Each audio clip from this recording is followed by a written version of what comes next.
রমজান মাসের শুরুতে নতুন করে আবার রমজানের চাঁদ উঠাইয়া আল্লাহ আবার ডাক দিছে, ইয়া আইয়ুহাল্লাযীনা আমানু, হে ঈমানদার, আমি তোমার রব বলছি, আমি তোমার আল্লাহ বলছি, বান্দা 11 মাস তোমারে ডাকছিলাম গুনাহ ছেড়ে দিতে, নেকি অর্জন করতে, আদেশ পালন করতে চেয়েছিলাম তোমার জন্য তাকওয়া। আচ্ছা বান্দা, ঠিক আছে, শয়তানের প্ররোচনায়, নফসের ধোকায়, দুনিয়াবি হাজারো ব্যর্থতায় তুমি পারো নাই, কমতি হয়ে গেছে, ঘাটতি হয়ে গেছে, গুনাহ ছাড়তে পারো নাই, গুনাহ বেশি হয়ে গেছে, নেকি কম হয়ে গেছে। যাও বান্দা, সব বাদ দাও, আমি আল্লাহ তাআলা সব ভুলে গেলাম, সব বাদ দিলাম। এবার আমি আবার নতুন করে আমি আল্লাহ তোমাকে সুযোগ দিতে চাই। একটি মাস, আইয়ামাম মাদুদাত, একেবারে গুনা গুনা। কোরআন শরীফের আয়াত, আল্লাহ বলছে আইয়ামাম মাদুদাত, একেবারে গইনা গইনা, গুইনা গুইনা তোমারে 30 দিন, 31 দিন লাগবে না, 32 দিন লাগবে না। সাফ কথা বান্দা, কথা কথাই গুনবা, তুমি নিজে গুনবা 30 দিন অথবা 29 দিন, 31 হবে না, প্রয়োজনে 30-এর একদিন আগে শেষ করে দেব।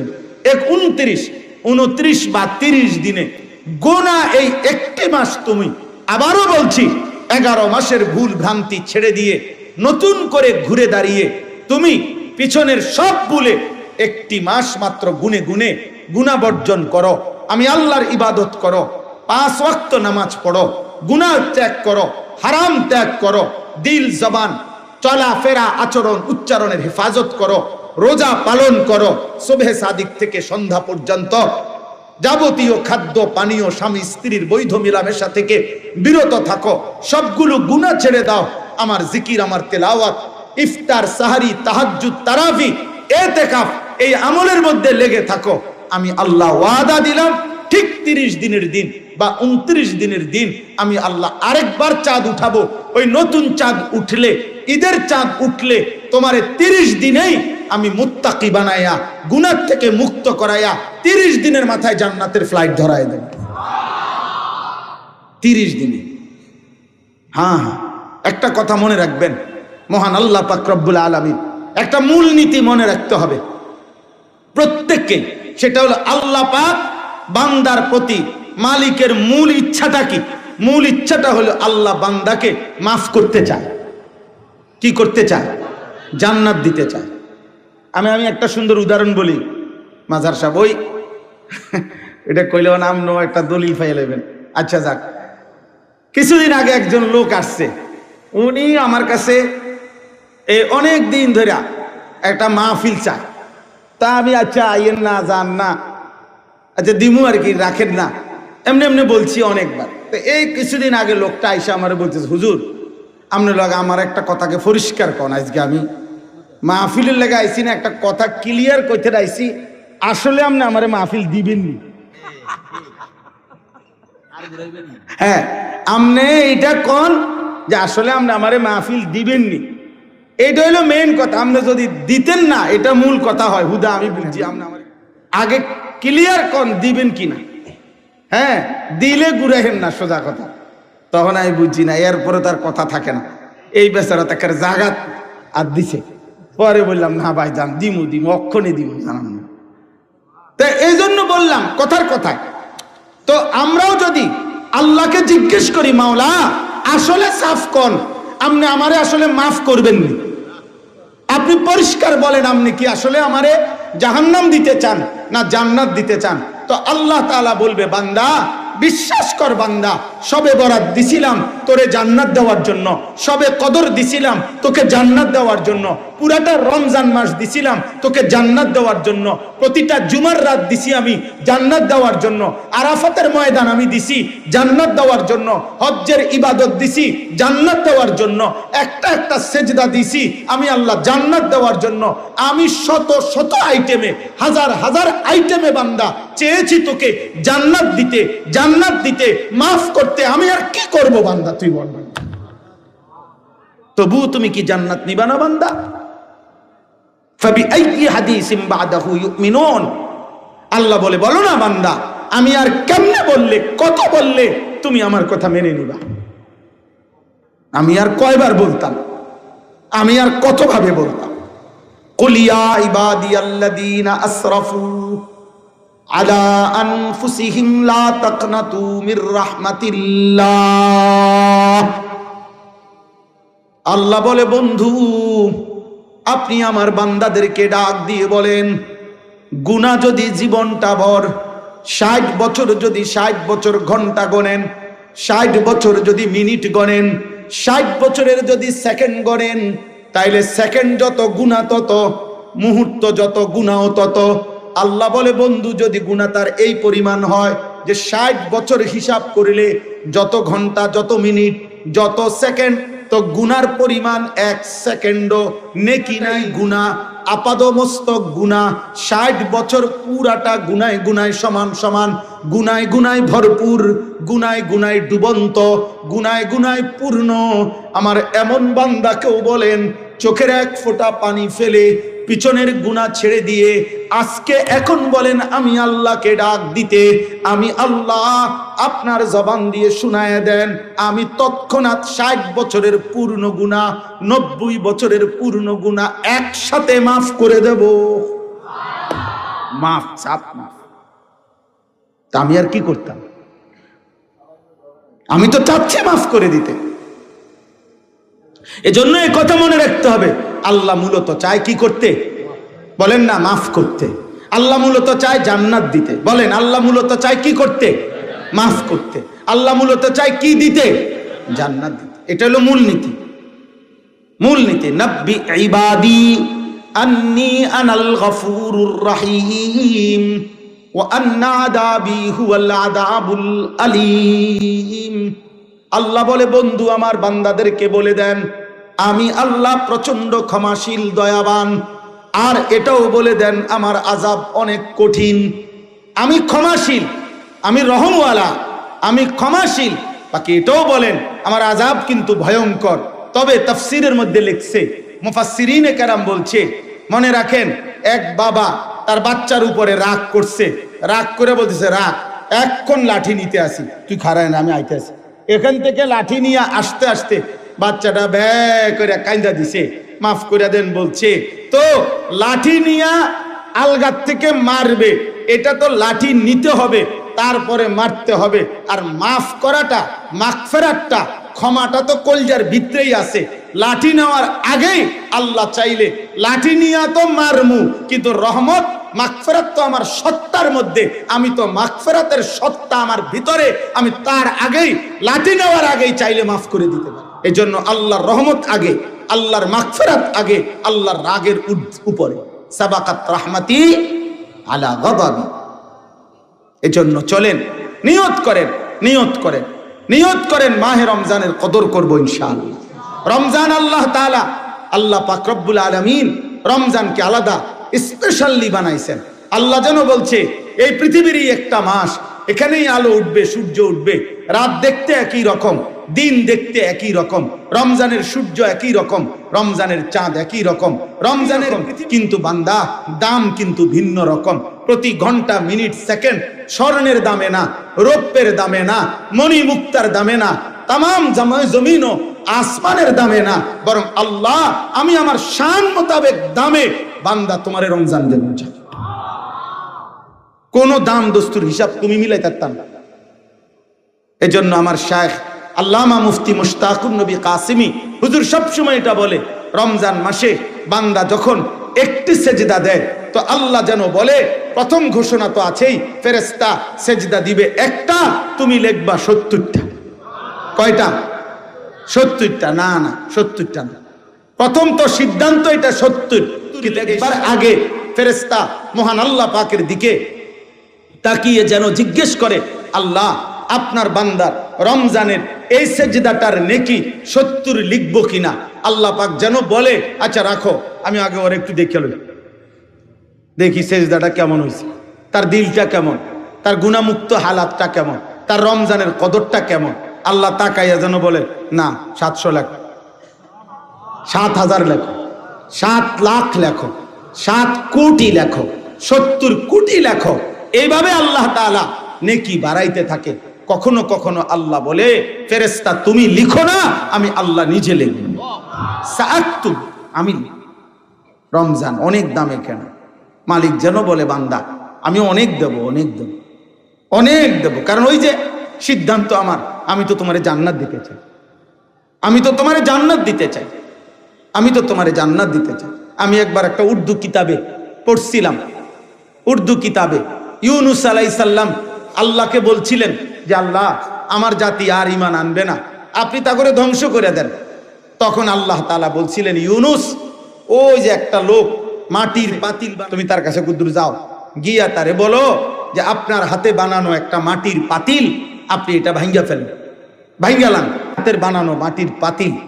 তো ইউনুস আলাইহিস সালাম ওই লোকটার কাছে গিয়া বলছে ভাই আপনার হাতে বানানো এই একটি মাটির পাতিল আপনি দয়া করে ভেঙে ফেলেন। তখন ওই লোকটা বলছে কেন আপনি আমাকে এই কথা বললেন, যে মাটির পাতিল আমি নিজের হাতে কষ্ট করে বানাইছি, আমি এটা আবার ভাঙবো কেন, আমার হাতে গড়া পাতিল আমি ভাঙবো না। ইউনুস আলাইহিস সালাম আল্লাহকে বলছে আল্লাহ ওই বেটা তো বলতেছে তার হাতে গড়া মাটির পাতিল সে ভাঙবে না, সে ভাঙতে চাচ্ছে না কোনোভাবে। মহান আল্লাহ পাক রব্বুল আলামিন বললেন ইউনুস তাইলে যারে আমি 9 মাস মায়ের রেহেমের মধ্যে আমার নিজ হাতে আমার যে বান্দাকে নাক লাগাইলাম, চোখ লাগাইলাম, হাত লাগাইলাম, সারা দেহ আমি সাজাইলাম, আমার বান্দাকে আমি তিল তিল করে বানাইলাম, আমার হাতে গড়া বান্দা আমি কেমনে ধ্বংস করে দেব? ধ্বংস করে দেব কেন?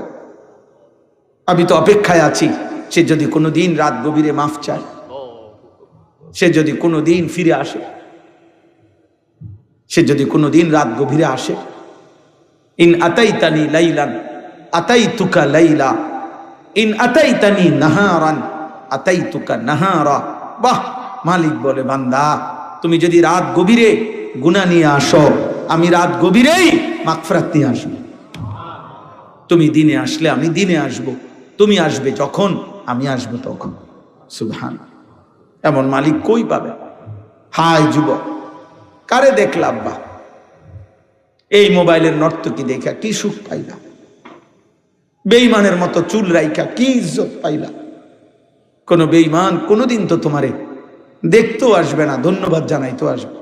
এই পৃথিবীর কোন বেঈমান, যারা বেঈমান মুশরিকের মতো চুল রাখো, কোন মুশরিক কোন বেঈমান আজ পর্যন্ত কোনোদিন তোমার একটা ধন্যবাদ জানাইছিনি যে পৃথিবীতে যারা যারা যারা যারা আমার মতো চুল রাখছেন তাদেরকে ওয়েলকাম, তাদেরকে ধন্যবাদ। একটা বেঈমানও তো জীবনে কোনোদিন ধন্যবাদটুকু জানাবে না। অথচ রাসূলুল্লাহ সাল্লাল্লাহু আলাইহি সাল্লাম তো হাদিসে স্পষ্ট বলেছে আমার একটা একটা সুন্নাত আমার যেই উম্মত পালন করবে, আমি মুহাম্মদ সাল্লাল্লাহু আলাইহি সাল্লাম আমি নবী ওয়াদা দিলাম উম্মত আমার সুন্দরে আমি সাথে নিয়ে আমি একসাথে জান্নাতে ঢুকবো। তো তিনি তো ওয়াদা দিছেন, নবী সাল্লাল্লাহু আলাইহি সাল্লাম তো ওয়াদা দিছেন উম্মত আমার সুন্নাত অনুসরণ করো, আমি তোমাকে সঙ্গে রাখবো, তুমি আমার সঙ্গী হবে, তুমি আমার সঙ্গী হবে, তুমি আমার সঙ্গী হবে। কার মতো হারায় গেল নওজোয়ান মুসলমানের বাপ, আপনারা যারা অভিভাবক আছেন, আপনারা আপনাদের চোখের সামনে আপনাদের ছেলেগুলোকে কেন ছেড়ে দিলেন? ছেড়ে দিলেন কেন? এই ব্যর্থতার দায়ভার কার? একটি সমাজ এইভাবে চারিদিকে মুসলমান, প্রত্যেক ওয়াক্ত নামাজ মসজিদের মিনারা থেকে আজান হয়, 5 ওয়াক্ত নামাজের আজান হয়, চারিদিকে মাদ্রাসা, প্রতি 5 কিলোমিটার জায়গার মধ্যে মাদ্রাসা আছে, চারিদিকে মাদ্রাসা, চারিদিকে মসজিদ, দাড়ি টুপিওয়ালা মানুষ, চারিদিকে আল্লাহর কোরআনের তিলাওয়াত, এত হাফেজ, এত আলেম, এত হাজি, এত ইমাম, এত খতিব, এত জুমার বয়ান, এত কিছুর ভিতরে থাইকা আপনার ছেলেটা 365 দিনে খোদার 1 বছর কোনদিন ফজরের নামাজ পড়ে না। এটা আপনার ছেলে কেমনে, মুসলমানের বাচ্চা কেমনে, আমি এটা বুঝি না, আমি বুঝি, আমি বুঝি না। এই ব্যর্থতা নিয়ে ওই বাবা ঘুমায় কেমনে, ওই মা ঘুমায় কেমনে? আপনারা কি ফুত মানুষ করতে আছেন, কি সংসার করতে আছেন, আপনারাই করতে পারেন। আহা, আফসোসের ব্যাপার, আফসোসের ব্যাপার, আফসোসের। তুমি বেটা স্বামী, তোমার বেডি প্রত্যেক দিন বেপর্দা বাজারে বাজারে ঘুরে, বউ তোমার রং চায় রাস্তার মানসে, এরকম আকামলা বেড়ই তুমি কিত্তা হইলা বিয়া? হ্যাঁ বেটা, আকামলা বেটা, এটা তো কাপুরুষ কিসিমের মানুষ বেটা, আত্মমর্যাদাহীন মানুষ বেটা। আরে ছেলে, তোদেরকে বলি বেটা, তোদের যাদের বোন বেপর্দা বেটা, এটাও তো তোর মতো ইমানদার ভাইয়ের আত্মসম্মানে লাগার কথা, গায়রাতে লাগা। আমি ভাই, আমার বোন কেন বেপর্দা হবে বেটা? হ্যাঁ, আস্তাগফিরুল্লাহ, আস্তাগফিরুল্লাহ, আস্তাগফিরুল্লাহ। আল্লাহ তাআলার সাথে এত বড় গাদ্দারি করে, প্রতিনিয়ত আল্লাহর হুকুম লঙ্ঘন করে সুখ আসবে কোত্থেকে? শান্তি আসবে কোত্থেকে? আমাদের ভাগ্য পরিবর্তন হবে কিভাবে? 12 তারিখ যারা নির্বাচিত হবে তাদের হাতে ভাগ্য পরিবর্তন হবে না, তাদের হাতে না। বা 12 তারিখ পৃথিবীর শেষ নির্বাচন না, 12 তারিখ বাংলাদেশের শেষ নির্বাচন না, 12 তারিখ শেষ হাসি হাসবে না, 12 তারিখ ইসরাফিল ফু দিবে না। অতএব 11 তারিখ যার হাতে ভাগ্য, 12 তারিখও তার হাতে, 13 তারিখও তার হাতে ভাগ্য। তিনি কে? বলেন না কে? কোন মানুষের হাতে জনগণের ভাগ্য পরিবর্তন হবে না। ওর নিজের তো ভাগ্য নাই, ওর নিজের তো বল নাই, ওর নিজের তো হুকবা নাই বেটাটা। ওর নিজে কতক্ষণ টিকবে তারই তো কোনো নিশ্চয়তা নাই। যার নিজের ফেসাবে ধরলে দাঁড়াইয়া থাকতে পারে না, সে আপনার ভাগ্য পরিবর্তন করবে কিভাবে? যে একটা মশার কামড় সহ্য করতে পারে না, একবার কয়েল লাগায়, একবার মশারি লাগায়, সে এত দুর্বল। আমরা মানুষের ভাগ্য পরিবর্তন করব কিভাবে? কিভাবে বলেন? অতএব সোজা কথা, আমাদের প্রত্যেকের কাছে এটা অনুরোধ, আমাদের আখিরাতি মূল। পত্রিকা, আমি কয়েকদিন টানা বলছি, পত্রিকায় লিখছে 12 তারিখে দেখা যাবে শেষ হাসি কে হাসে। আমি বলছি না, হাসরের ময়দানে দেখা যাবে শেষ হাসি কে হাসে। আর আল্লাহ কোরআনে স্পষ্ট বলছেন, ফালিয়াউমাল্লাযীনা আমানু মিনাল কুফফারি ইয়াদহাকুন। সরাসরি কোরআনে আল্লাহ বলছে হাসরের ময়দানে ইমানদার সমস্ত কাফের, নাফরমান, বেঈমান, পাপীদেরকে দেখে ইয়াদহাকুন, হাসবে, হাসবে, হাসবে। এজন্য শেষ হাসি মুমিন হাসবে, শেষ হাসি সেজদাওয়ালারা হাসবে ইনশাআল্লাহ। হ্যাঁ হ্যাঁ, অবশ্যই অবশ্যই। চলেন, এজন্য এতটুকুই কথা। মাহে রমজানকে সামনে রেখে প্রত্যেকের কাছে অনুরোধ, প্রত্যেকের কাছে আমরা প্রত্যেকেই রমজানকে সামনে রেখে নতুন করে ঘুরে দাঁড়াই। বলেন ইনশাআল্লাহ, বলেন ইনশাআল্লাহ। রমজানকে ভিন্নভাবে আল্লাহ তাআলা রমজানকে কেন্দ্র করে একটা শেষ কথা মনে রাখবেন। রমজানের 183 নম্বর আয়াত থেকে 187 সূরা বাকারার 5টি আয়াতে আল্লাহ তাআলা রমজানের ব্যাপারে কথা বলছে, রমজান মাসের গুরুত্বের ব্যাপারে কথা বলেছেন। জি, এই সব কিছু বলছেন। এতেকাফের কথা বলছেন, রমজানের রাত্রির হুকুম বলছেন, রমজানের দিনের হুকুম বলছেন। সব বলার পরে আল্লাহ তাআলা বলছেন যে বান্দা, আমি আবারও তোমাদের কাছে বললাম, কাযালিকা ইউবায়্যিনুল্লাহু আয়াতিহি লিন-নাস লাআল্লাহুম ইয়াত্তাকুন। আমি আল্লাহ বিস্তারিত রমজানের কথা তোমাদের সামনে বলে দিলাম যেন সকলেই মুত্তাকি হতে পারে। অতএব রমজানকে কদর করলে ইনশাআল্লাহ মুত্তাকি হবেন। রমজানে গুনাহমুক্ত সিদ্ধান্ত নিলে, আল্লাহর ইবাদতের উপরে জমে থাকলে জান্নাতি হয়ে যাবেন ইনশাআল্লাহ। আল্লাহ তৌফিক দান করেন। রমজানকে কদর করব তো ইনশাআল্লাহ। শেষ দশক সকলেই ইতিকাফ করতে চেষ্টা করেন। পুরা রমজান পূর্ণ 20 রাকাত তারাবি পড়বেন, বলেন ইনশাআল্লাহ। ইফতার, সাহরি, তাহাজ্জুদ, তিলাওয়াত, জিকির, রোজা, গুনাহমুক্ত থাকার সর্বাত্মক চেষ্টা করবেন, বলেন ইনশাআল্লাহ। আগামীকাল শনিবার সুধন্যপুর আমার শায়েখ আরিফ বিল্লাহ আল্লামা মুফতি মুশতাকুন নবী কাসেমি হযরত দামাত বারাকাতুহুমের মাদ্রাসার মাসিক ইসলাহি মজলিস আপনারা অংশগ্রহণ করার চেষ্টা করবেন। আল্লাহ তাআলা আপনাদেরকে তৌফিক দেন, আল্লাহ তাআলা আপনাদেরকে কবুল করেন। আজকের এই মাহফিল আল্লাহ তাআলা ভরপুর বরকত দান করেন এবং এশার নামাজের পরেও ধারাবাহিক আপনারা অংশগ্রহণ করবেন, থাকবেন। শায়েখ দামাত বারাকাতুহুমের শেষ বয়ান শুনে দোয়া মুনাজাত করে এরপরে যাবেন। আল্লাহ কবুল করেন, আমিন। সুবহানাল্লাহি ওয়া বিহামদিহি।